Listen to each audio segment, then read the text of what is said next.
Hello, well, welcome back to another edition of From the Vaults of the Beaumier Center. My name is Daniel Truckee. I'm director of the Beaumier Upper Peninsula Heritage Center at Northern Michigan University. Today's From the Vaults goes back to the 1970s and 1980s in Marquette and NMU history and features a familiar landmark and sign to anyone who was a student at the college during that time.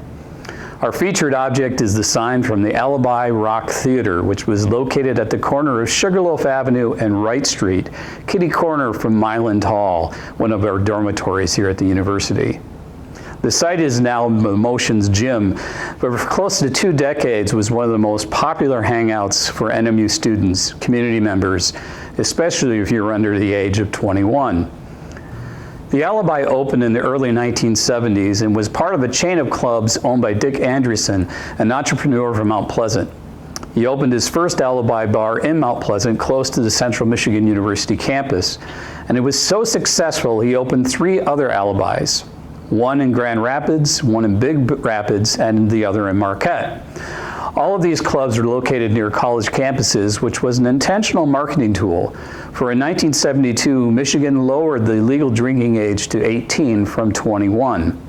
This made almost every college student a potential customer, and over the next 6 years and beyond, the Alibi became a social center for college students in each of these towns.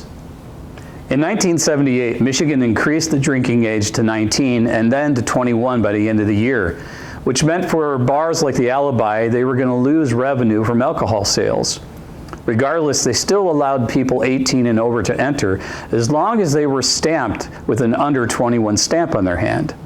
Regardless, students found all sorts of ways to get around this, as they would wipe off the under 21 stamp and have someone with a 21 and over stamp press their hand to theirs, transferring it so that they could purchase alcohol. In addition, Michigan's driver's licenses at the time still had a matte finish. And with the proper writing utensil, you could creatively change the date on your license so that you were over 21 years old.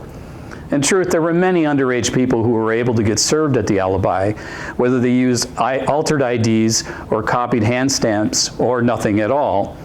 For this reason, the club during the 1980s was continually raided by the police and cited for underage drinking. Besides alcohol, the Alibi had lots of activities to draw students and others alike to hang out. It was one of the few discos in the area and had a lighted dance floor a la Saturday Night Fever, which the dancers loved. In addition, they had theme nights and even wet t-shirt contests with women and wet underwear contests with men to bring in the crowds. And because it was so popular, the very fact that attractive young men and women hung out there was enough reason for people to go there. The Alibi had a number of nicknames amongst young people in Marquette. In particular, the Dive and the Meat Market. The club not only was popular with NMU students, but also with young men from the K.I. Sawyer Air Force Base and Michigan Tech. Add all of these ingredients that made the scene at the Alibi together, and that made for a sometimes combustible atmosphere that led to fisticuffs in the parking lot. It was often joked by older students that nobody actually hung out at the Alibi after they turned 21, as they now could drink and dance at Marquette's many other establishments. But in truth, it was still a popular dance club for the over 21 crowd, especially after 1 a.m. when some of the other bars closed. In the late 1970s, Dick Anderson sold the Alibi in Marquette to the Gannon family, who then in turn sold it to Diversions Incorporated in 1985. By 1990, however, due to the vast number of citations for serving minors alcohol, the Alibi was officially closed by the owners. A new club was opened in the space called the Beach Club, but it was not successful. Eventually, the owners decided to get out of the bar business and rented it out as a fitness facility, which it still is today. As for Dick Anderson, he continued to own the Alibi clubs in Lower Michigan until the late 90s, but decided to get out of the business due to the growing cost of liability insurance and increased DUI enforcement. Now, this sign was donated to the NMU Alumni Office in the 1990s and was in storage for many years in Spooner Hall. In the late 2000s, it was transferred to the Beaumier Center to be part of our permanent collection. And we do have other items from the Alibi, such as the super beer cups that you see here.